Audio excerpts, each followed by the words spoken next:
Hello friends, എല്ലാവർക്കും ഇടുക്കിക്കാരി ചാനലിലേക്ക് സ്വാഗതം. ഇന്നത്തെ നമ്മുടെ റെസിപ്പി വളരെ ടേസ്റ്റി ആയിട്ടുള്ള, കഴിച്ചതിന് ശേഷം വീണ്ടും വീണ്ടും ഉറപ്പായിട്ടും ചോദിച്ചു വാങ്ങിക്കഴിക്കുന്ന ചിക്കൻ വറുത്തരച്ച കറിയുടെ റെസിപ്പിയാണ്. റെസിപ്പിയിലോട്ട് പോകുന്നതിന് മുമ്പ് ഇടുക്കിക്കാരി ചാനൽ സബ്സ്ക്രൈബ് ചെയ്തിട്ടില്ലെങ്കിൽ ദയവായി സബ്സ്ക്രൈബ് ചെയ്യുക. അതിന് തൊട്ടടുത്തുള്ള ബെല്ലൈക്കൺ പ്രസ് ചെയ്ത് ഓൾ എന്നുള്ള ഓപ്ഷൻ കൊടുക്കാൻ മറക്കരുത്. ആദ്യമേ തന്നെ നമുക്ക് ചിക്കൻ വറുത്തെടുക്കാം. അതിനു വേണ്ടിയിട്ട് ഞാൻ 3/4 കിലോയോളം ചിക്കനാണ് എടുത്തിരിക്കുന്നത്. അത്യാവശ്യം വലുപ്പത്തിലുള്ള കഷ്ണങ്ങളാണ് ഞാൻ ഈ ഒരു കറി ഉണ്ടാക്കുന്നതിന് വേണ്ടിയിട്ട് എടുത്തിരിക്കുന്നത്. ഞാൻ ഈ മിക്സിയുടെ ജാറിലോട്ട് ഒരു വലിയ കഷ്ണം ഇഞ്ചി മുറിച്ചതും 10 അല്ലി വെളുത്തുള്ളിയും ഇട്ട് കൊടുത്തിട്ടുണ്ട്. ഇത് രണ്ടും കൂടി ഒന്ന് ക്രഷ് ചെയ്തെടുത്തതിന് ശേഷം 1 ടേബിൾ സ്പൂൺ മുളക് പൊടി, 1 table spoon Kashmiri chilli powder, 1/2 teaspoon മഞ്ഞൾപ്പൊടി, 1 ടീസ്പൂൺ കുരുമുളക് പൊടി, 1/2 teaspoon garam masala, 1 table spoon lemon juice.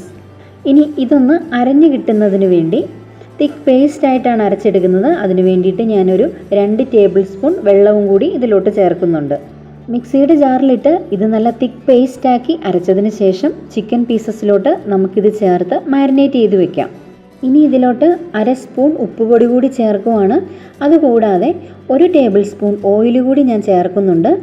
ഇനി നമുക്ക് ഇതെല്ലാം കൂടി ചിക്കൻ പീസസിലോട്ട് തേച്ച് കൊടുക്കാം. സ്പൂണോ അല്ലെങ്കിൽ കൈ വെച്ചിട്ടോ നിങ്ങൾക്കിത് ചിക്കൻ പീസസിലോട്ട് തേച്ച് പിടിപ്പിക്കാവുന്നതാണ്. ചിക്കൻ കഴുകി വാരി എടുക്കുന്ന സമയത്ത് നന്നായി പിഴിഞ്ഞതിന് ശേഷം എടുക്കുക. അല്ലെന്നുണ്ടെങ്കിൽ നമ്മൾ ഈ പൊടികളെല്ലാം കൂടി മിക്സ് ചെയ്യുന്ന സമയത്ത് ഇത് ലൂസായി പോകാനും ചിക്കൻ പീസസിൽ നന്നായിട്ട് പിടിക്കാതിരിക്കാനുമായിട്ടുള്ള ചാൻസ് ഉണ്ട്. ഇനി ഞാനിത് ഈ കഷ്ണങ്ങളിൽ നന്നായിട്ട് പിടിക്കുന്നതിന് വേണ്ടി 1 മണിക്കൂറോളം ഒന്ന് മാറ്റി വയ്ക്കുവാണ്. ആ സമയം കൊണ്ട് നമുക്ക് തേങ്ങ വറുത്തെടുക്കാം. തേങ്ങ വറുത്തെടുക്കുന്നതിന് വേണ്ടി ഞാനൊരു കടായി ചൂടായതിന് ശേഷം ഇതിലോട്ട് 1.5 കപ്പ് തേങ്ങയാണ് ഞാൻ ഇട്ട് കൊടുക്കുന്നത്. ഇനി ഇതിലോട്ട് 3-4 തണ്ട് കറിവേപ്പിലയും കൂടെ ഞാൻ ഇതിലോട്ട് ചേർക്കുവാണ്. ഞാനിത് മീഡിയം ഫ്ലെയിമിൽ വെച്ചിട്ടാണ് വറുത്തെടുക്കുന്നത്. ഞാനിവിടെ എടുത്തിരിക്കുന്ന 1.5 കപ്പ് തേങ്ങയെന്ന് പറയുന്നത് 10 ടേബിൾ സ്പൂണോളം തേങ്ങയാണ്. നിങ്ങളുടെ ഇഷ്ടത്തിനനുസരിച്ച് തേങ്ങ ചേർക്കുന്നതിൻ്റെ അളവിൽ വ്യത്യാസപ്പെടുത്തുക.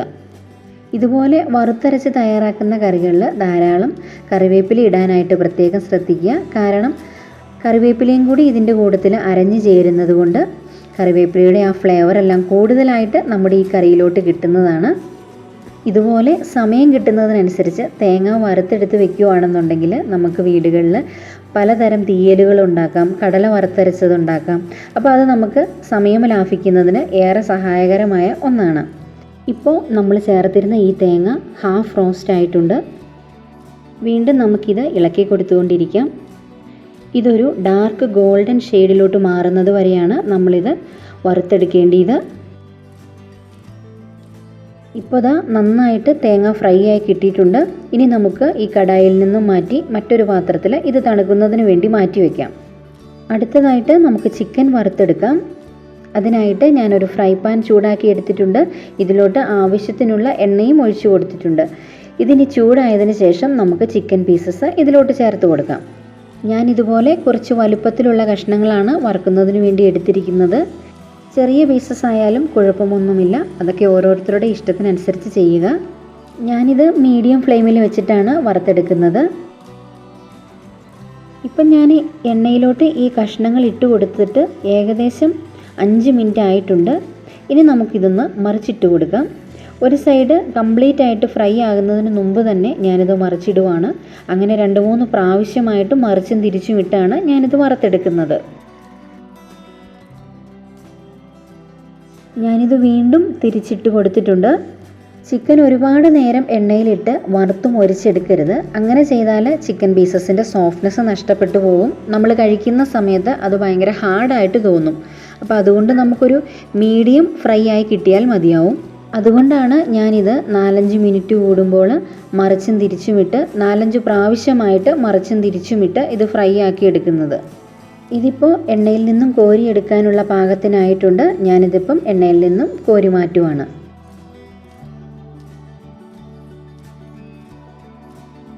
ഇനി നമുക്ക് മറ്റൊരു കടായി സ്റ്റൗവിൽ വെച്ച് കൊടുക്കാം. ഇതിലോട്ട് ഞാൻ ഇത് ചൂടായതിന് ശേഷം 2 ടേബിൾ സ്പൂൺ ഓയിൽ ചേർത്ത് കൊടുക്കുവാണ്. നിങ്ങൾക്ക് താല്പര്യമാണെന്നുണ്ടെങ്കിൽ ചിക്കൻ വറുത്തതിൻ്റെ ബാക്കി എണ്ണ ചേർക്കുന്നതിനും ഒരു കുഴപ്പവുമില്ല. എണ്ണ ചൂടായതിന് ശേഷം ഞാൻ ഇതിലോട്ട് 1 ടീസ്പൂൺ കടുക് ചേർക്കുവാണ്. കടുക് പൊട്ടിയതിന് ശേഷം 1 ടേബിൾ സ്പൂൺ ഇഞ്ചി അരിഞ്ഞത്, അതിനുശേഷം 1 ടേബിൾ സ്പൂൺ വെളുത്തുള്ളി അരിഞ്ഞത്, ഇതെല്ലാം കൂടി ചേർക്കുന്നുണ്ട്. ഇത് നമുക്കൊന്ന് മിക്സ് ചെയ്തെടുക്കാം. ഇഞ്ചിയും വെളുത്തുള്ളിയും ഏകദേശം 30 സെക്കൻഡോളം വഴറ്റിയതിന് ശേഷം ഞാൻ ഇതിലോട്ട് മീഡിയം സൈസിലുള്ള 2 സവോള നീളത്തിൽ അരിഞ്ഞത് ചേർത്ത് കൊടുക്കുവാണ്. അതിനോടൊപ്പം തന്നെ 3 പച്ചമുളക് കീറിയത്, കുറച്ച് കറിവേപ്പില, ഇത്രയും ചേർക്കുന്നു. ഇത് നമുക്ക് മീഡിയം ഫ്ലെയിമിൽ വെച്ചതിന് ശേഷം നന്നായിട്ട് വഴറ്റിയെടുക്കാം. 1 ടീസ്പൂൺ ഉപ്പുപൊടി കൂടി ഞാൻ ഇതിലോട്ട് ചേർക്കുന്നുണ്ട്. ഇപ്പം ഞാൻ സവോളയൊക്കെ നന്നായിട്ട് വഴറ്റിയെടുത്തിട്ടുണ്ട്. ഇനി നമുക്കിതിലോട്ട് പൊടികളൊക്കെ ഒന്ന് ചേർത്ത് കൊടുക്കാം. പൊടികൾ ചേർക്കുന്നതിന് മുമ്പേ തന്നെ ഫ്ലെയിം നന്നായി കുറയ്ക്കുക. അതിനുശേഷം നമുക്കിതിലോട്ട് 1 ടേബിൾ സ്പൂൺ മീറ്റ് മസാലയും 1 ടേബിൾ സ്പൂൺ കാശ്മീരി ചില്ലി പൗഡറും 1 ടേബിൾ സ്പൂൺ മല്ലിപ്പൊടിയും 1/4 സ്പൂൺ മഞ്ഞൾപ്പൊടിയുമാണ് ഞാൻ ഇതിലോട്ട് ചേർക്കുന്നത്. പൊടികളുടെ പച്ചമണം മാറുന്നത് വരെ നന്നായിട്ടൊന്ന് വഴറ്റിയെടുക്കാം. 1.5 മിനിറ്റോളം ഈ പൊടികളെല്ലാം നന്നായിട്ട് ഇളക്കി കൊടുത്തുകൊണ്ട് ചൂടാക്കി എടുത്തിട്ടുണ്ട്. ഇപ്പോൾ ഇതിൻ്റെ പച്ചമണം എല്ലാം മാറി വന്നിട്ടുണ്ട്. അടുത്തതായിട്ട് ഞാൻ ഇതിലോട്ട് ചേർക്കുന്നത് തേങ്ങ വറുത്തരച്ചതാണ്. ഞാനിതിലോട്ട് നമ്മൾ തയ്യാറാക്കി വെച്ചിരുന്ന തേങ്ങ വറുത്തരച്ചത് മുഴുവനായിട്ടും ചേർത്ത് കൊടുക്കുകയാണ്. അപ്പോൾ ചില ആളുകൾക്ക് 2-3 ടേബിൾ സ്പൂൺ തേങ്ങ വറുത്തരച്ചത് ചേർക്കുന്നതിനായിരിക്കും താല്പര്യം. അത് ഓരോരുത്തരുടെയും ഇഷ്ടത്തിനനുസരിച്ച് വ്യത്യാസപ്പെടുത്തി ചേർക്കുക. ഞാൻ ഈ തേങ്ങ വറുത്തെടുത്ത സമയത്ത് ഇതിലോട്ട് ഒട്ടും തന്നെ എണ്ണ ചേർത്തില്ലെങ്കിലും ഇത് അരച്ചെടുത്തിരിക്കുന്ന ഈ സമയത്ത് നിങ്ങൾക്ക് കാണാവുന്നതാണ് ഇതിൽ നന്നായിട്ട് എണ്ണമയമുള്ളതായിട്ട്. ഇങ്ങനെ കിട്ടുന്നതിന് വേണ്ടി നന്നായി വിളഞ്ഞ തേങ്ങ തന്നെ സെലക്ട് ചെയ്യാനായിട്ട് പ്രത്യേകം ശ്രദ്ധിക്കുക. ഒന്ന് മിക്സ് ചെയ്തതിന് ശേഷം നമുക്കിതിലോട്ട് ഇതൊന്ന് ലൂസാക്കി എടുക്കുന്നതിന് വേണ്ടി ആവശ്യത്തിന് ചൂടുവെള്ളം ചേർത്ത് കൊടുക്കാം. ഞാനിപ്പം 1 ഗ്ലാസ് ചൂടുവെള്ളമാണ് ഇതിലോട്ട് ചേർക്കുന്നത്. ഒന്ന് ഇളക്കി നോക്കിയതിന് ശേഷം ആവശ്യമാണെങ്കിൽ വീണ്ടും നമുക്ക് ചേർക്കാവുന്നതാണ്. എത്രത്തോളം ഗ്രേവിയിലാണോ നിങ്ങൾ ഈ കറി തയ്യാറാക്കി എടുക്കുന്നത് അതനുസരിച്ച് വെള്ളം ചേർക്കാനായിട്ട് ശ്രദ്ധിക്കുക. ചൂടുവെള്ളം ചേർക്കുന്നതാണ് കൂടുതൽ നല്ലത്. 1 ഗ്ലാസ് വെള്ളം കൂടി ഞാനിതിലോട്ട് ചേർത്ത് കൊടുക്കുന്നുണ്ട്. വെള്ളവും ചേർത്ത് നന്നായി മിക്സ് ചെയ്തതിന് ശേഷം നമുക്കിത് കുറച്ച് നേരം ഇളക്കാതെ വെച്ച് കൊടുക്കാം. ഇപ്പോൾ 4-5 മിനിറ്റ് സമയം കഴിഞ്ഞിട്ടുണ്ട്. ഇപ്പോൾ ഇതിൽ നന്നായി എണ്ണയൊക്കെ തെളിഞ്ഞു വന്നിട്ടുണ്ട്. ഇനി ഈ ഒരു സമയത്ത് നമുക്ക് ചിക്കൻ പീസസ് ഇട്ട് കൊടുക്കാം. ചിക്കൻ ചേർത്തതിന് ശേഷം ഒന്ന് മിക്സ് ചെയ്തെടുക്കുക. വീണ്ടും ഇത് തിളച്ച് എണ്ണ തെളിഞ്ഞു വരുന്ന സമയത്ത് നമുക്കിതിൻ്റെ ഫ്ലെയിം ഓഫ് ചെയ്യാവുന്നതാണ്. അപ്പോൾ നമ്മുടെ ചിക്കൻ വറുത്തരച്ച കറി റെഡി ആയിട്ടുണ്ട്. വളരെ ടേസ്റ്റി ആയിട്ടുള്ള ഒരു റെസിപ്പിയാണിത്. നിങ്ങൾ ഇതുവരെയും ഇത് ട്രൈ ചെയ്ത് നോക്കിയിട്ടില്ലെങ്കിൽ തീർച്ചയായിട്ടും നിങ്ങളിതൊന്ന് വീട്ടിൽ തയ്യാറാക്കി നോക്കുക. റെസിപ്പി തയ്യാറാക്കിയതിന് ശേഷം ഫീഡ്ബാക്സ് എല്ലാം കമൻറ്റ് ബോക്സിൽ പറയുക. ഇടുക്കിക്കാരി ചാനൽ സബ്സ്ക്രൈബ് ചെയ്തിട്ടില്ലെങ്കിൽ ദയവായി സബ്സ്ക്രൈബ് ചെയ്യുക. പുതിയ വീഡിയോയിൽ പുതിയ റെസിപ്പിയുമായി നമുക്ക് വീണ്ടും കാണാം.